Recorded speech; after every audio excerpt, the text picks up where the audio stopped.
Christmas ചോദ്യപേപ്പർ ചോർച്ചയിൽ crime branch അന്വേഷണത്തിന് പുറമെ വിദ്യാഭ്യാസ വകുപ്പും അന്വേഷണം പ്രഖ്യാപിച്ചു. അന്വേഷണത്തിനായി വിദ്യാഭ്യാസ വകുപ്പ് 6 അംഗ സമിതിയെ നിയോഗിച്ചു. 1 മാസത്തിനകം റിപ്പോർട്ട് സമർപ്പിക്കണമെന്നാണ് നിർദ്ദേശം.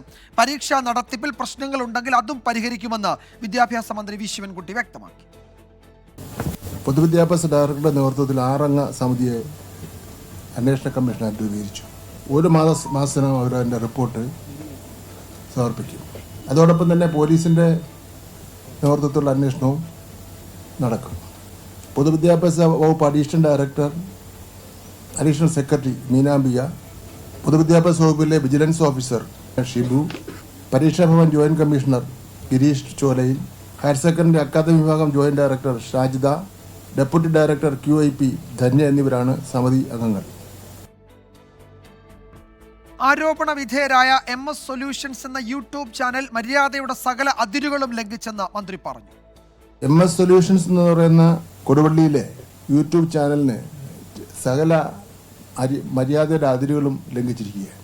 നമ്മുടെ ഒരു പൊതുവിദ്യാഭ്യാസത്തിൻ്റെ സാധാരണക്കാരൻ്റെ പാവപ്പെട്ട കുട്ടികളുടെ പൊതുവിദ്യാഭ്യാസത്തിൻ്റെ വിശ്വാസ്യതയാണ് ചോദ്യം ചെയ്തിരിക്കുന്നത്. അവർക്ക് വ്യക്തിപരമായി ലഭിക്കേണ്ട ലാഭത്തിന് വേണ്ടിയാണ് ഇത് ചെയ്തിരിക്കുന്നത്. ഒരിക്കലും ചെയ്യാൻ പാടില്ലാത്ത കാര്യമാണ് അവർ ചെയ്തിരിക്കുന്നത്.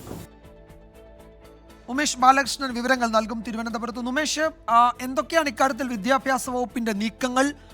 ആരൊക്കെയാണ് പ്രതിക്കൂട്ടിൽ നിർത്തുന്നത് മന്ത്രി വാർത്താ സമ്മേളനത്തിൽ?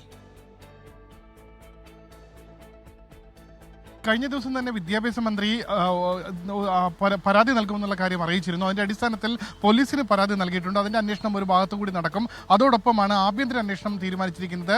പൊതുവിദ്യാഭ്യാസ വകുപ്പ് അഡീഷണൽ സെക്രട്ടറി മീനാംബിക, ഒപ്പം additional director Shibu, Pareeksha Bhavan joint commissioner Girish, higher secondary academic വിഭാഗം ഡയറക്ടർ ഷാജിദ, ഒപ്പം ഡെപ്യൂട്ടി ഡയറക്ടർ ധന്യ എന്നിവരടങ്ങുന്ന സമിതിയാണ് അന്വേഷണം നടത്തുന്നത്.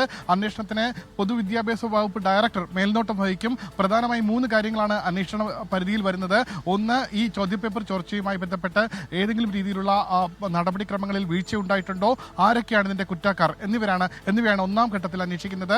ഇതോടൊപ്പം പൊതുപരീക്ഷാ നടത്തിപ്പുമായി ബന്ധപ്പെട്ട് ഇത്തരത്തിൽ പ്രവർത്തനങ്ങൾ ആവർത്തിക്കാതിരിക്കാൻ എന്തെല്ലാം നടപടികൾ സ്വീകരിക്കണം, നിലവിലെ സുരക്ഷാ സംവിധാനങ്ങൾക്ക്, അതായത് ചോദ്യപേപ്പർ തയ്യാറാക്കുന്നതുമായി ബന്ധപ്പെട്ട സുരക്ഷാ സംവിധാനങ്ങൾക്ക് എന്തെങ്കിലും മാറ്റം ഉണ്ടാക്കേണ്ടതുണ്ടോ എന്നുള്ളതും പരിശോധിക്കും. 3ാമത്തേത്, ഈ സർക്കാർ സംവിധാനത്തിൽ സർക്കാർ ശമ്പളം വാങ്ങുന്ന അധ്യാപകർ സ്വകാര്യ ട്യൂഷൻ സെന്ററുകളിൽ പഠിപ്പിക്കുന്നുണ്ട്. ഇതുമായി ബന്ധപ്പെട്ട് അത്തരത്തിൽ പഠിപ്പിക്കുന്നത് അച്ചടക്ക ലംഘനമാണ്. അത്തരക്കാരുടെ പട്ടിക തയ്യാറാക്കി കർശന നടപടിയുമായി മുന്നോട്ട് പോകാനും തീരുമാനിച്ചിട്ടുണ്ട്.